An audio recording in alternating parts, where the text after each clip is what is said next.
in Bayou Bend for 17 years. And 2 years ago, the museum offered me the opportunity to be over all of the museum properties. And one of the responsibilities that I have is to be over a garden similar to Bayou Bend called Rienzi. It's a 6-acre garden on Kirby. And the Mastersons used to live there, and it's the European Decorative Art House Museum of the Museum of Fine Arts. Bayou Bend is the second largest collection of American decorative arts in America, and but I don't know much about American decorative arts. I think I go inside the house once a year, and they don't really like me to do that anyway. All right, so today we're going to talk about Bayou Bend and the plants that shaped Miss Hogg's garden. I always take liberties when I speak to change up, so I put a little bit extra into it. Tonight we're going to talk about Bayou Bend being a historic garden. We're also going to talk about Bayou Bend briefly, Bayou Bend being a public garden. We're also going to talk a lot about Bayou Bend and its collections. And when I talk about collection, I did mention that we are American decorative arts. Miss Hogg was an avid collector. She, like everybody in this room, has a rose collection. Even if you have 2 roses, you have a collection of roses. Miss Hogg collected a lot of different plants, and we're going to talk about that. And I'm going to briefly touch about my organic program at Bayou Bend. So first, let's talk about a historic garden. Bayou Bend is a country place air garden, which is significant because these 2 gardens are also a country place air garden, and all the houses in the Mansion District of Rhode Island are country place air gardens.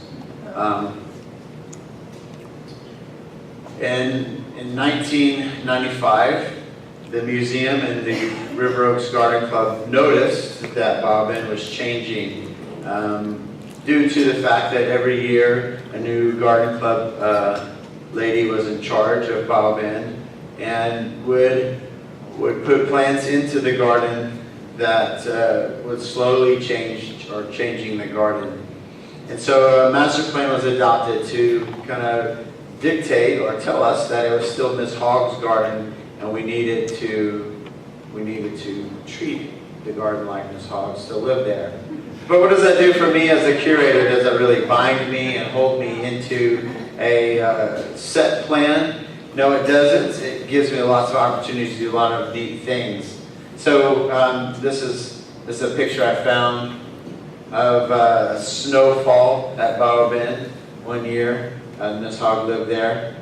So what does that do for me now that I have a master plan? And this is really where we get into the plants that shaped the garden, and it allows me to look at the plants that shaped the garden. So let's go ahead and look at some of the old pictures that Miss Hogg took. So this is the Cleo garden right before. Who's been to Bayou Bend before? Okay, good. So as you cross the bridge, this is the garden right as you cross the bridge. The bridge is here currently. When Miss Hogg lived there, there was no bridge. So this garden was a rose and perennial garden. Roses never did well here. It became a perennial garden after she moved the roses up to the kitchen garden. So this is right before it became the parterre garden that it is today. As you can see, the paths are straw or mulch. There's no brick on it right now. We have pots. She loved pots, and these boxwoods are still there today. But you see these roses, and then you have these spiky. This is iris. She loved iris. Actually, her iris collection has over 80 different varieties of irises. She really only grew 4 different roses. Marie Pavier was her favorite rose.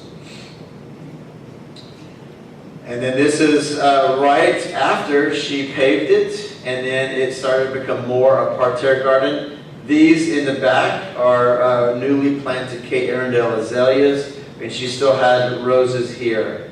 And then I think this is for Azalea Trail. Right after Azalea Trail of this picture, she moved the roses up the hill. This is March 1982. I don't know why I put 2. I think this is 1980. Because that boy right there is me going through the garden with my family when I was 10 years old. I grew up in Houston. My father was a Houston firefighter, and every spring we would go to the Azalea Trail. I put this in because you can see how different the garden is. In 1980, this garden was a lot different than what this picture was, and then actually what the garden looks like today. It is quite different. So as you can see, the changes that's going on. So now we'll quickly talk about restoring a garden. Over the years, gardens do change because they're living, and they're changing, and they're growing, and they're doing different things. This is the East Garden, and I had an opportunity to look at this picture, or look at the East Garden, and I just noticed that there's something about this garden that didn't make sense to me. There's a lot of brickwork that was under or near soil level. And this garden seemed really flat. This garden was really never meant to be flat. This garden was meant to have different levels of steps and different kind of a different feel to the garden.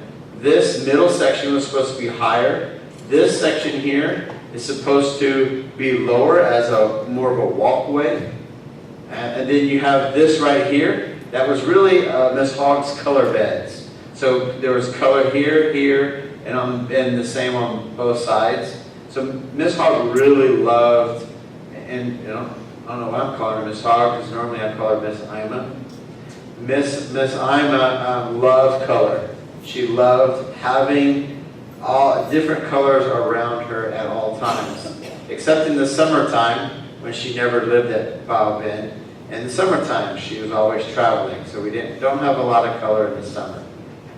But these beds needed to be changed and fixed, and we needed to restore this garden. So we did, and we took out 18 yards of soil to bring down the level of this garden to make the walkways. This is the center. We actually raised the center a little bit, and we sloped it so it would drain a little bit better. So as we're doing this, OSHA came by and said that I don't think this is OSHA regulation. And but we're going through this garden, and we're restoring this garden. This is the way it looks today. I actually took this picture this past spring because that's the dogwood blooming. You can see the brick here is more defined, and it's more elevated. This picture is not a very good picture to notice, but this is a lot more down. It's actually about 4 to 5 inches lower than it was. And this has a little slope or arc in it through the middle. But it also created a new problem. So the new problem is we needed to watch your step. So we came to the conclusion that this could actually be a lawsuit, that because we're a public garden, we had to think about, how do we take care of our guests? How do we educate and tell our guests that this is a historic garden, it needs to be, and we need to have these little trip hazards now. And so we have these signs all over, and then we also make sure that as we have guests coming through the gardens, that we do educate them about watching their step through the garden. Because if you don't, you'll fall and drop a flat of plants. All right, Bayou Bend is a public garden. We have family days, the third Sundays of every month. They're free for families. We have a very variety of people that come through the garden, and actually last year we had almost 200,000 people visit Bayou Bend. And that's with Hurricane Ike. We were closed for 3 months. So it's becoming more and more of a Houston destination. And I don't put a picture on here of Christmas, do that on purpose. Christmas is a fiasco about Bend now. So if you want to bring your family out on a Christmas activity, please come to Bayou Bend. It is very beautiful. The whole garden is lit up with 800,000 Christmas lights. It's a very, very pretty sight to see. We do have a volunteer group. These ladies are the River Oaks Garden Club. And when I say volunteer, I use that loosely because in order to be a garden club member, you have to be provisional for 2 years and work in the garden every Monday for 2 years to become a River Oaks Garden Club member. And so they're working in the garden. They're picking K. Arundel buds off of the azaleas and making this garden clean. All right, so now let's talk about plants, which we were all here to learn about. So, like I said, Ms. Hogg had a collection of plants. And she collected azaleas, she collected camellias, she collected irises, she collected bulbs, and she collected, and then she collected, I like to call, she has a house plant collection. So she had rubber plants, she had ficus, she had just a house plant collection. I'm going to talk about azaleas since this is my first love. Like you all have love for roses, I have learned to love azaleas. This is a Mardi Gras. This is, oh shoot, I'm going to forget that one. Well, this one right here, I'll go back to that one, I'll remember in a minute. This one right here is Omurasaki. And this is probably the most important azalea for anybody that grows azaleas in the South, and also for Houston. And I'll tell you that in a minute. And I cannot remember the name of that to save my life. No, it's not. I'll go back. I'll remember that in a minute. All right, so this is George Tabor. Let me tell you the story of George Tabor. Who has George Tabor in their yard? All right, it's a super azalea for Houston. It is probably one of the most planted azaleas in the world, but it originated in Jacksonville, Florida.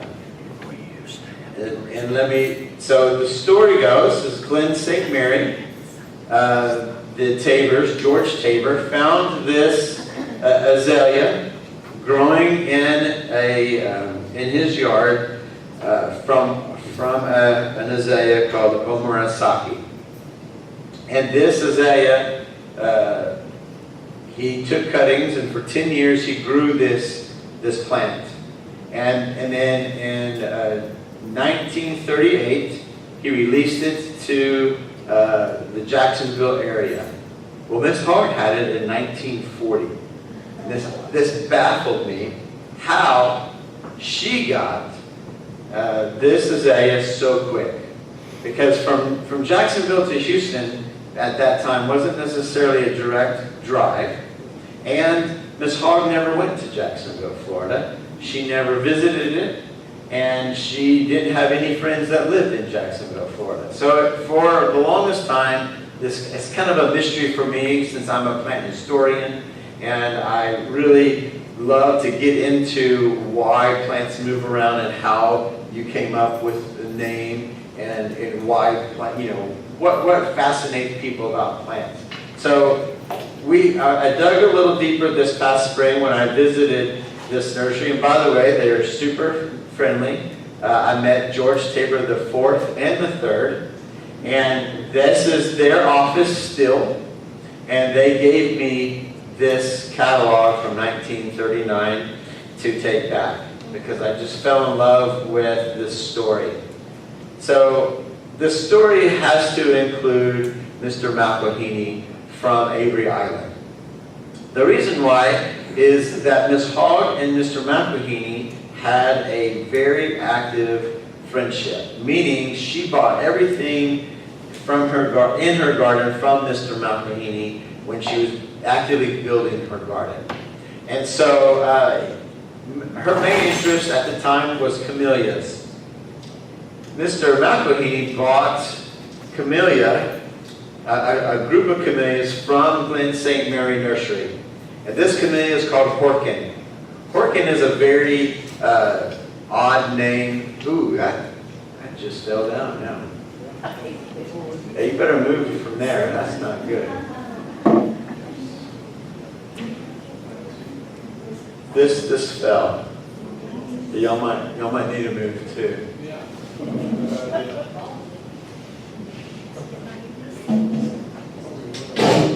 Okay. Okay, I'll stand over here and save your life if you fall.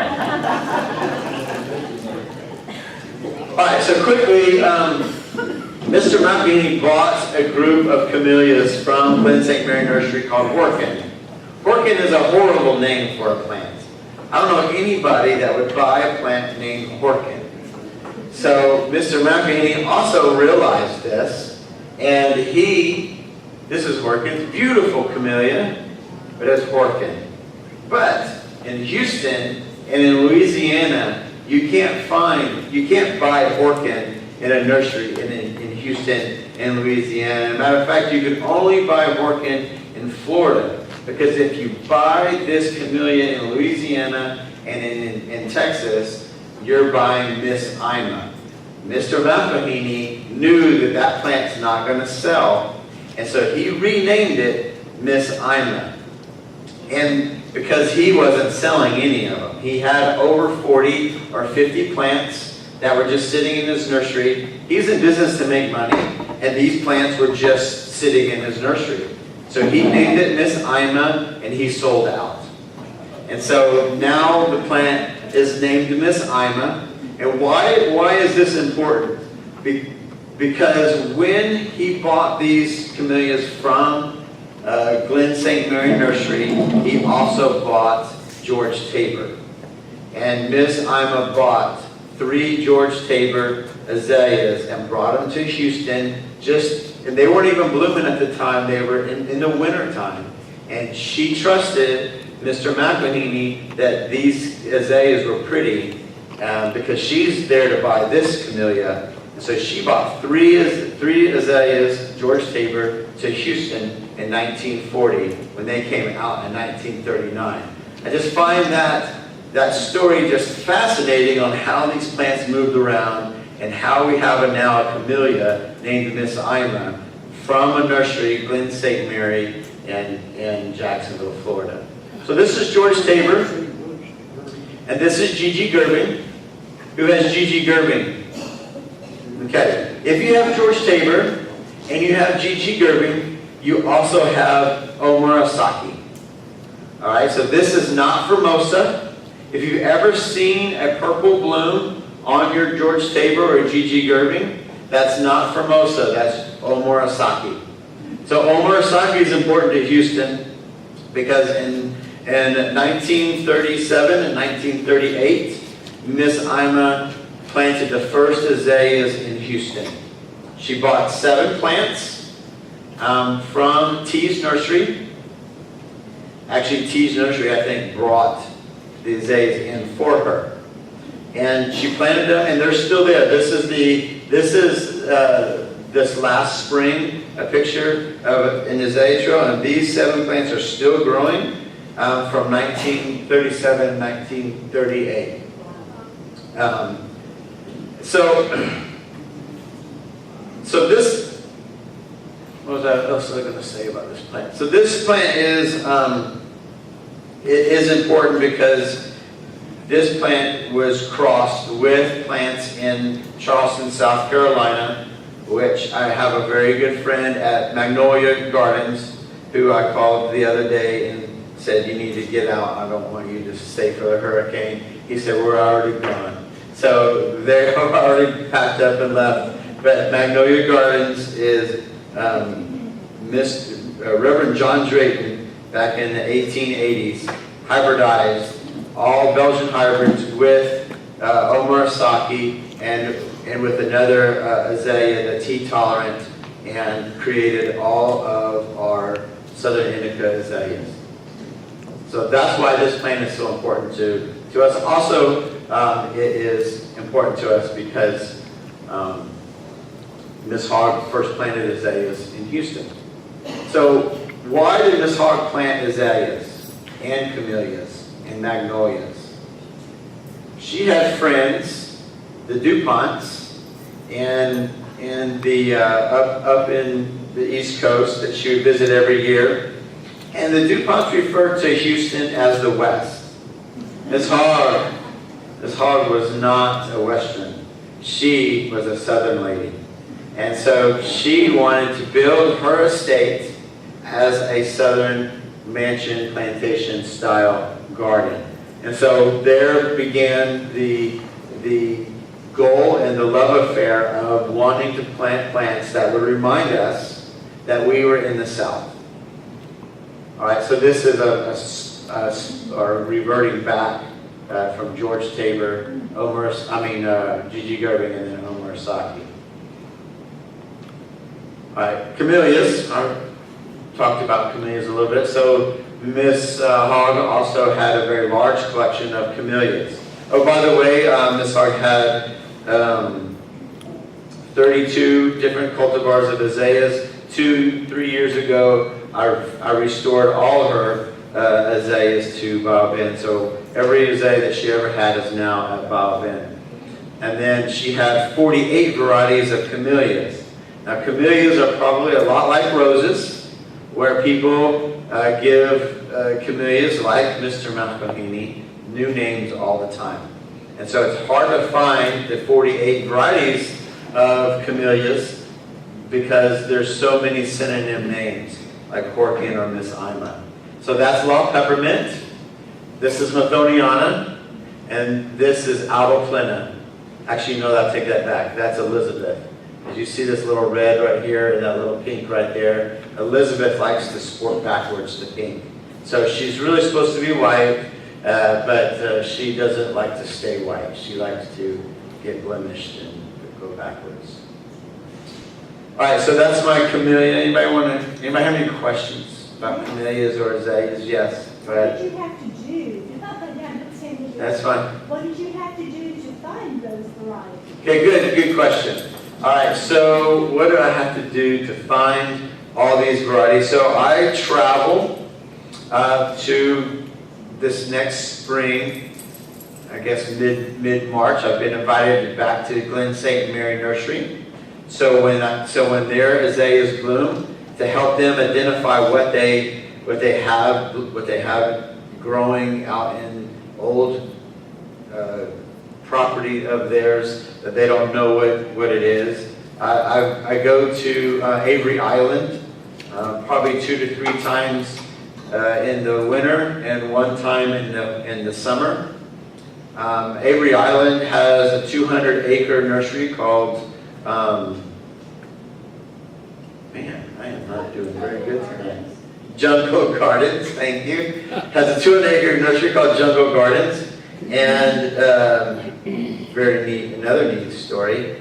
None of their camellias had labels. 0. They had all these camellias, probably 1,000 or more varieties of camellias, and none of them had labels. They hired a gardener from Italy that was a camellia expert, and this was right near the Depression. But when the Depression hit, he was very fearful of losing his job. And so he memorized every name of every camellia and where it was. And he went around and took all the names off of the plant so that he would always have a job. Well, while it's great job security, nobody knows what camellias they have. And so I go, and in the winter, a group of us meet in Avery Island, and we are going meticulously through and trying to re-identify everything that they have. Well, in turn, once I find a camellia that I need, I get to propagate it in the summertime. So I go back with the camellia that I've tagged, and I take cuttings, and I make new plants to bring back to Bayou Bend. So I travel all over the United States. Wish I had a picture of Miss Hanners in Delaware. Miss Hanners has her husband was an avid azalea lover, and he had 8,000 different varieties of azaleas on his property. And she has allowed me to go and take cuttings anytime I want of all her azaleas. So I go there all the time. Yes. Where in Delaware? Oh, it's just south of the capital. South Dover? Yeah, near Dover. So I just go all over, and I visit my sister in Seattle, and I'm going through the Washington Arboretum, and I walk by a camellia, and I notice the name, and I have in my phone under the notes all the camellias I need, and I found one by happenstance in Washington. So I'm always on the lookout for plants that I need. So that's what I do. I'm just, going all over. I travel just specifically to look for plants that Bayou Bend needs. Yeah. So that's I'll do that. So let's talk about bulbs, because this is kind of fascinating. Miss Hogg loves bulbs. She planted every bulb that you can think of that she saw in her travels in Europe, and none of them work here very well. And so while she purchased them, they have all died and gone. But some have survived. Tulips, on the other hand, don't survive. So this is my shipment of 17,000 tulips. And I'll go through the process of how Bayou Bend goes about planting 17,000 tulips, and we do it in only 3 hours. Wow. Yeah, we plant 17,000 tulips in 3 hours. And when I show you, you'll understand how. We take off the soil, we dump the tulips on the ground, we take a rake, and we rake them out. And then you see the soil right here, and then you see the new soil that we're about to put back. We put it on back. I thought I had a picture of it. So this is about 2 weeks. Now this is about 10 days before full bloom. And we have 3 different varieties of tulips. I have oleoles. I have pink impression, which looks like that one might be a pink impression. And then I have pink diamond. So pink diamond, pink impression, and oleoles. And I know I'm saying that wrong. It's a French word, and I don't speak French. So. How do you spell it? Ouloules. Something like that.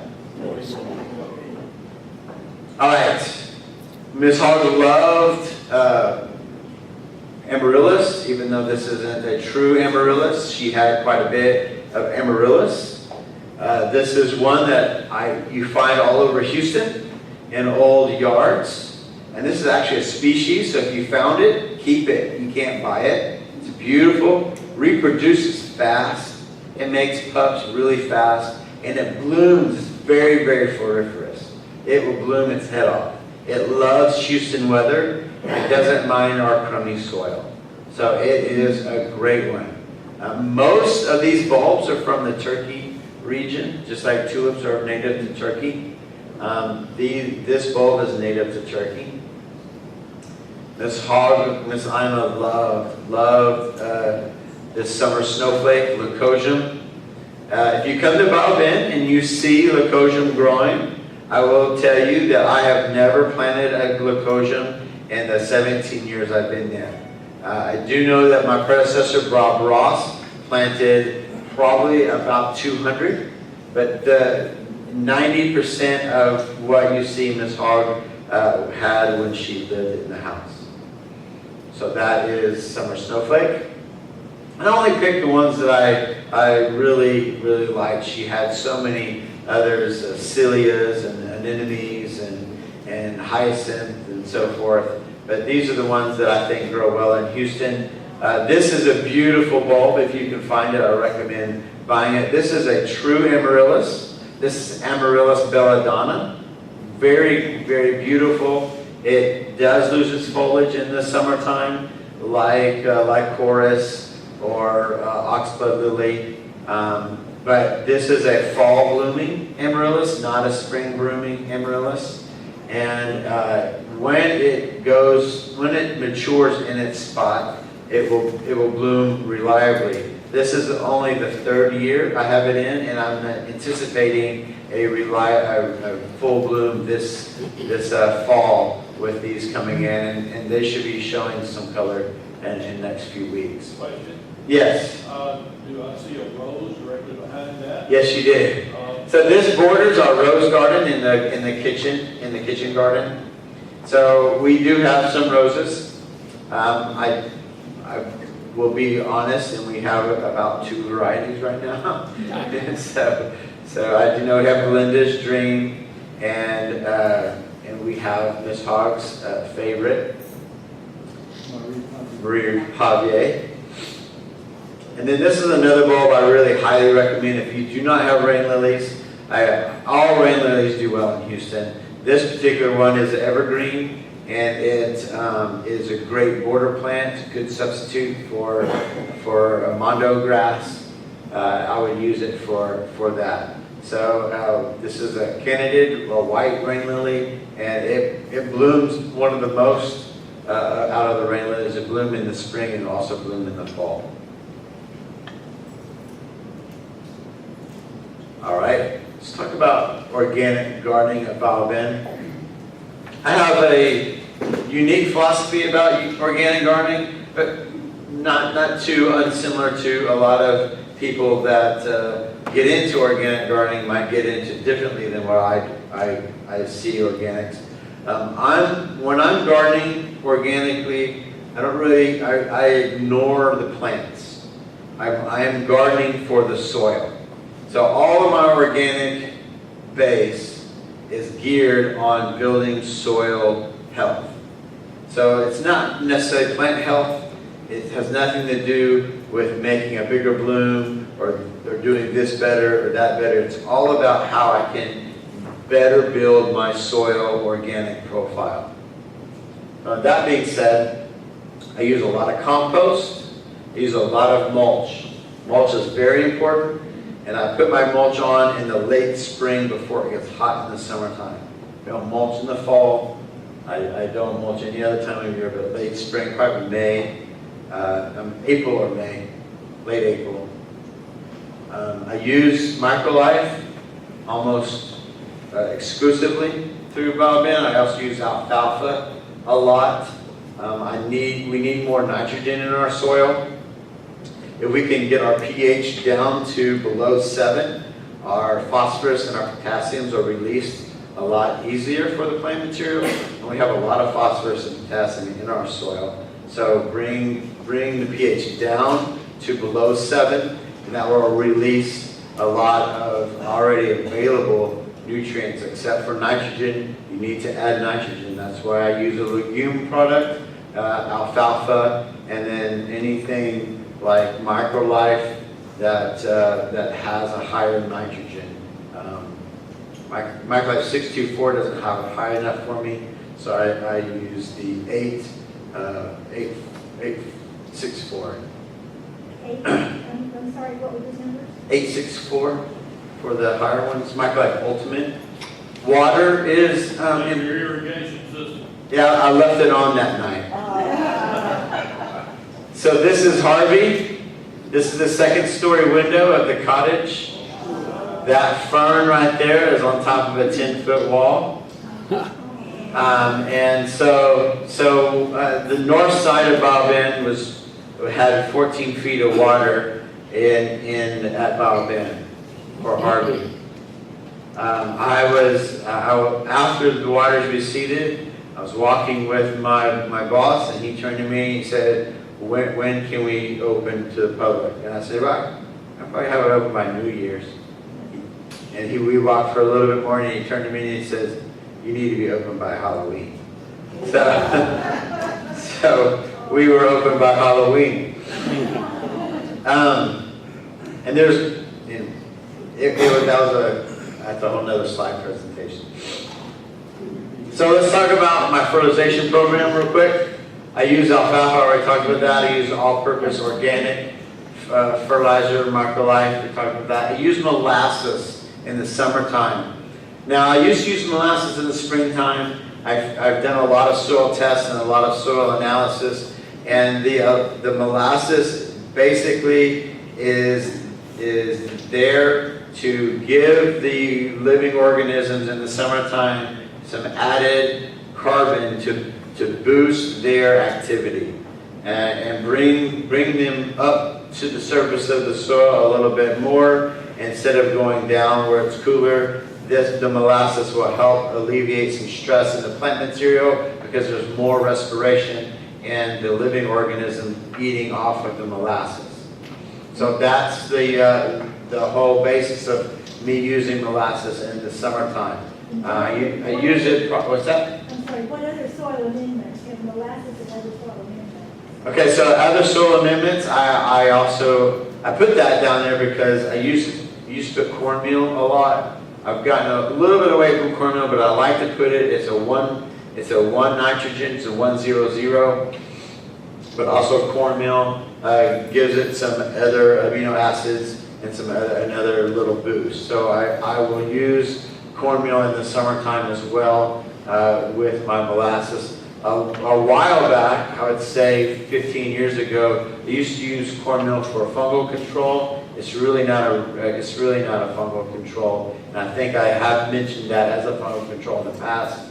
It doesn't do as much fungal control as really the molasses would, being that the organisms in the soil would then feed or suppress the fungus that's being a detriment to our plant material. And then sulfur. Sulfur is important. I know it's not really considered organic, but it is not an inorganic either because it's a natural product. Sulfur drives down pH and helps to control our high alkaline water so that we can grow the things that we want to grow. Even roses would appreciate it a little bit below a 7. Fungal control. So these are different funguses on azaleas and camellias. I don't have any fungus pictures of roses, but there are plenty to choose from. So my fungal control primarily is neem oil. Neem oil is a great fungal suppressant for foliage, and I would use it, I would spray it if you have black spot on roses, if you have powdery mildew, if you have anything you would see any type of fungus related issues, I would use neem oil. It's 1 ounce to a gallon of water of neem oil. Again, pH plays a big factor in fungus growth. Anything below a 7 suppresses your bad funguses. And water, make sure we don't water too much. Weed control, I basically just pull my weeds. I don't use chemicals very often, and if I do use chemical, I make sure that it's only on a hard surface in the cracks of concrete where nothing's supposed to grow anyway. I just pull my weeds. Or I use ground covers that helps with weed control, or mulches.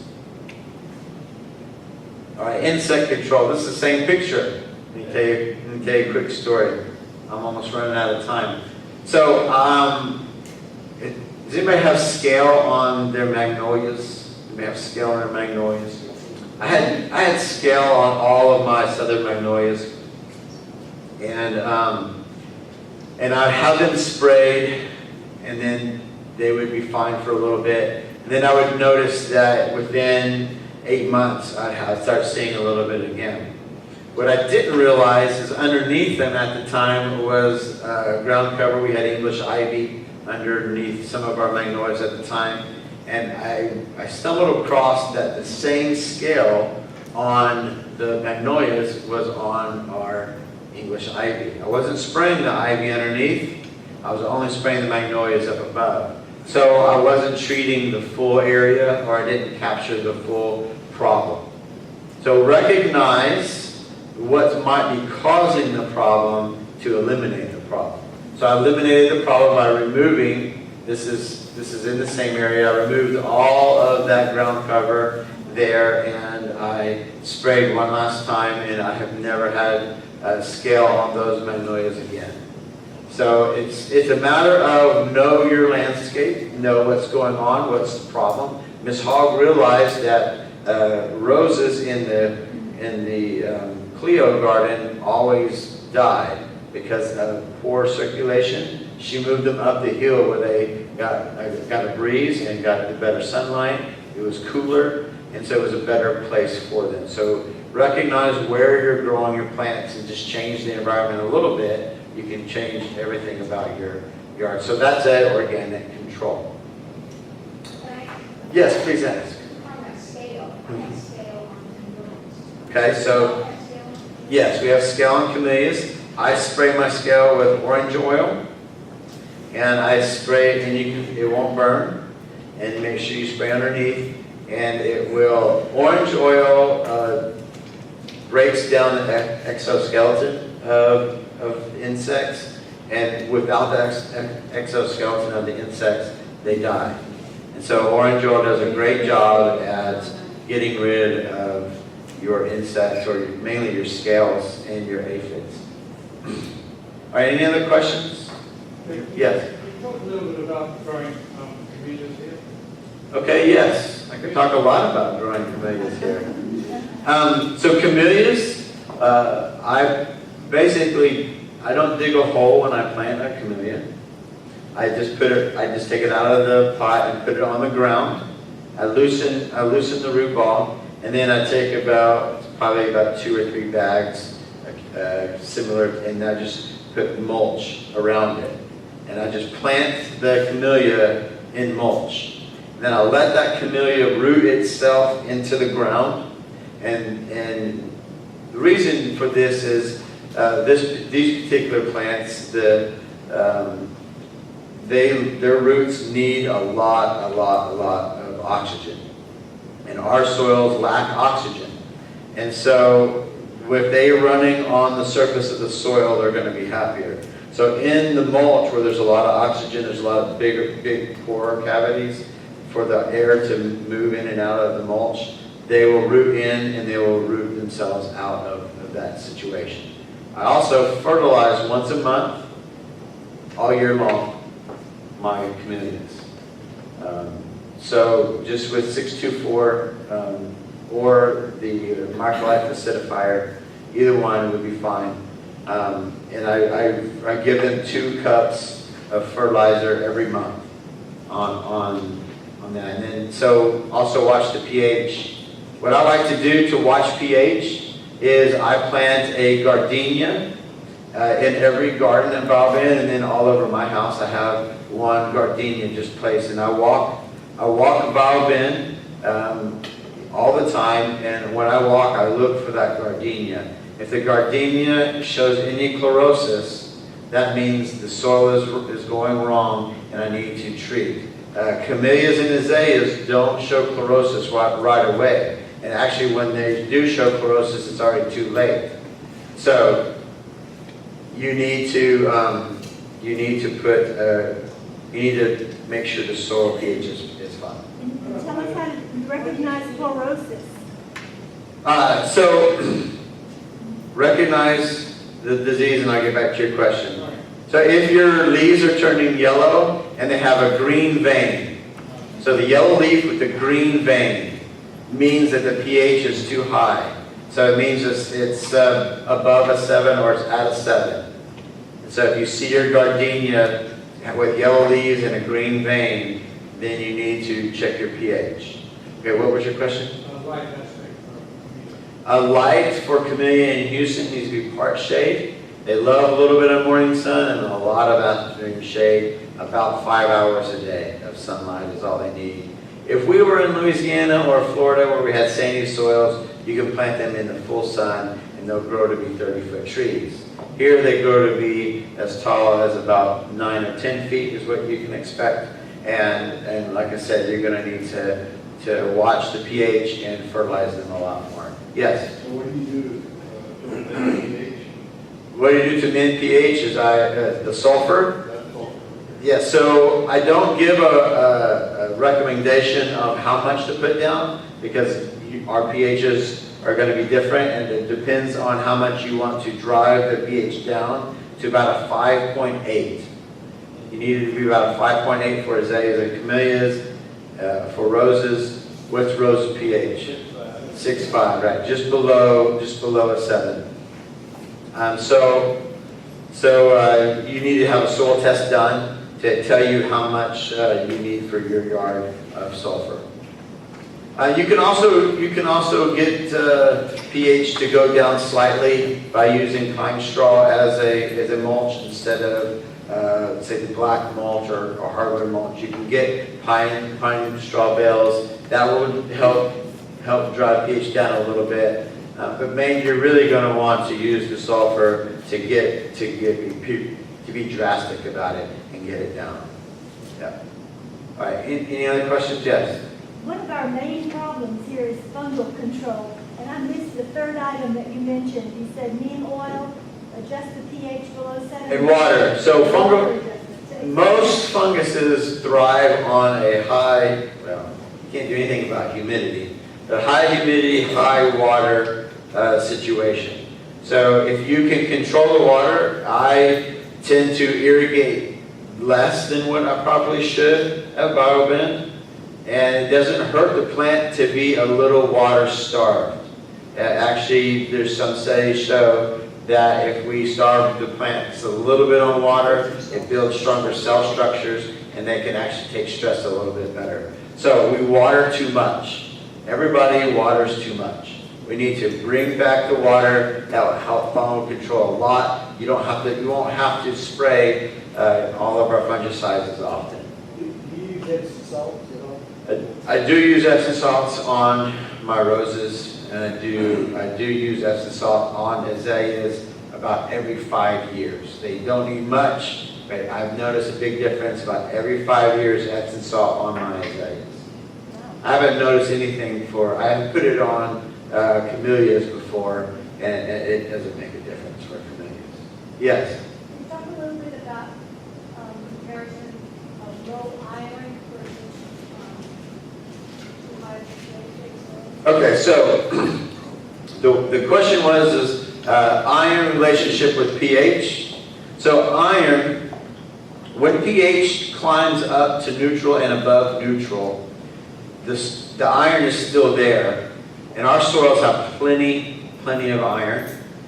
And that's what's causing the chlorosis, is the lack of iron. So when that pH starts to go up, the soils hold the iron, it binds it. And it doesn't allow the plant to have it. So once the pH goes down, it's softening the soil. And so when it goes down, then it releases the iron available to the plant. And so that's the relationship. The iron is there. It's just getting the pH down so the soil will give it up so the plant can use it. Does ironite Ironite, unfortunately, right. It only adds iron.